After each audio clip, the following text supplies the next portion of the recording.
کوئی ضروریات ہوتی ہیں. سب سے پہلی بات یہ کہ مسئلہ نماز کا نہیں، مسئلہ اہمیت کا ہے. آپ نے اللہ تبارک و تعالیٰ کی ذات کی، رب کریم کے جلالت کی جتنی زیادہ اہمیت اپنے دل میں محسوس کر لی، اتنا ہی نماز کی طرف توجہ آپ کی بڑھ جائے گی. آپ سادی سی مثال ہے، غور کر لیں.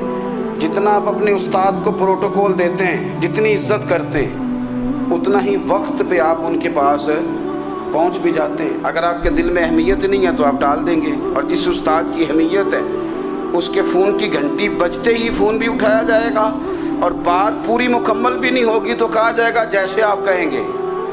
اور جو وقت وہ دیں گے ان سے 10 منٹ پہلے پہنچنے کی کوشش بھی کی جائے گی. بس سمجھ لیں دل لگنے نہ لگنے کا مسئلہ نہیں، اہمیت کا مسئلہ ہے. آپ جتنی اپنے مالک کی بارگاہ کی اہمیت سمجھ لیں گے، اتنا ہی وقت پہ مسجد آئیں گے، اتنا ہی شوق سے نماز پڑھیں. دوسری بات، نماز کے ترجمے پہ غور کریں. آپ یقین کریں اگر نماز کا ترجمہ ہمیں آ جائے نا تو ہمیں تو یوں لگے کہ ہم تو اپنے مالک کی بارگاہ میں عرض و معروض کرنے حاضر ہوئے ہیں. یہ سورہ فاتحہ ہی دیکھ لیں آپ. حضور فرماتے ہیں، رب فرماتا ہے سورۃ فاتحہ آدھی میری ہے آدھی میرے بندے کی ہے. جب اس نے کہا الحمدللہ رب العالمین الرحمن الرحیم مالک یوم الدین ایاک نعبد و ایاک نستعین، جب یہاں تک وہ لفظ کہتا ہے تو یہ حصہ میرا تھا. اس نے اپنے رب کی تعریف کی، اور جب کہا نا اس نے اہدنا الصراط المستقیم، اب بندے نے التجائیں شروع کر دی. اس نے کہا کہ مالک بھی تو ہے، رحمان بھی تو ہے، رحیم بھی تو ہے، عبادت بھی تیری کرتے ہیں تو مدد بھی تو تجھی سے مانگنی ہے. اب مہربانی فرمانا اہدنا الصراط المستقیم، ہمیں سیدھا راستہ دکھا دے. صراط الذین انعمت علیہم، ان لوگوں کا راستہ دکھانا جن پر تو نے انعام کیا ہے.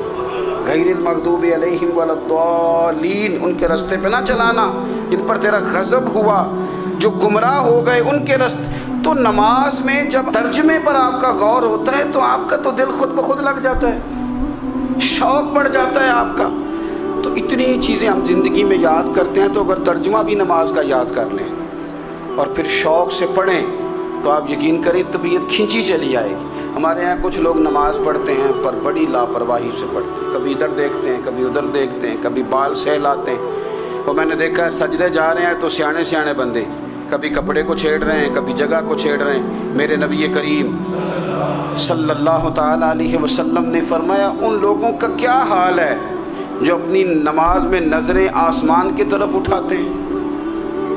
رکوع سے اٹھے تو اوپر دیکھنا شروع کر دیا، کیا حال ہے ان کا. اور پھر حضور نے ایک موقع پر تو سختی فرمائی، فرمایا جو نماز پڑھتے اپنی نظریں آسمان کی طرف اٹھاتا ہے وہ باز آ جائے، ورنہ ایسا نہ ہو کہ رب اس کی آنکھیں ہی چھین لے. باز آ جائے اس کام سے. خشوع کے ساتھ نماز پڑھے، عاجزی کے ساتھ نماز پڑھے، اس کا دل لگا ہوا ہو نماز کے اندر. میرے نبی پاک صلی اللہ تعالیٰ علیہ وآلہ وسلم کے غلام حضرت انس بن مالک رضی اللہ تعالیٰ عنہ فرماتے ہیں کہ رسول پاک صلی اللہ علیہ وسلم نے مجھ سے فرمایا تھا کہ بیٹے نماز میں ادھر ادھر دیکھنے سے بچو، کیونکہ فرمایا نماز میں ادھر ادھر توجہ کرنا یہ بندے کو ہلاک کر دیتا ہے.